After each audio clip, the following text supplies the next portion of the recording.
Под овој куп хартија е згазеното човечко достоинство и чест на 31 годишниот сограѓанин Дарко Ѓуров и неговите 7 колеги, градежни работници.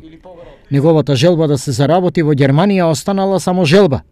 Голготата на осумнината во комбето со кумановска регистрација започнала и завршила на австриско-германската граница во непосредна близина на Салцбург.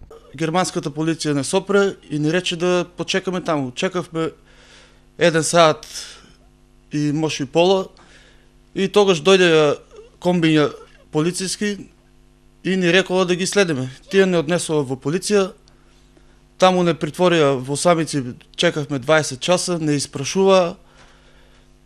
Имаше преведувач, баравме образложение зошто сме тамука и они само рекола дека тоа е некоја контрола, дека нешто сумња, дека ние сме некои илегалци, а ние имаме пасош валиден, македонски, ние само беме отидовме во Германија само за да питаме за работа и да поседеме некој ден како туристи. Штурото образложение за нивното притворање не било крај за маките на Штипјани. Добивте документ правна поука за привремено уапсени лица, каде што се наведени и сите права на оние лица кои што се привремено уапсени од било која причина.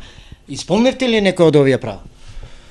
Ние не исполнивме ни едно право. Ние таму кој што беше таа преведувачката и рековме дека сакаме да ја викнеме амбасадата, но тоа ни рече дека ако ја викнеме амбасадата, дека може да не притвора до 30 дена и да платиме огромни трошкови. За поминатите 20 часа во самица, на Дарко и останатите не им било дозволено буквално ништо. Не ни дадоа ниту да јадеме нешто, не ни дадоа ниту вода, тоа беше нечовечки спрема нас. Не знам дали така се однесуваат и спрема животни во Германија. Огорчени луд, со попусто потрошени над 1000 евра само за патешествието до германската граница, нашиот соговорник ќе бара судска разврска за претрпената мака и како што вели, уништено достоинство и чест. Сите заедно што бевме таму, кога се договоривме, денеска треба да се сретнеме заедно.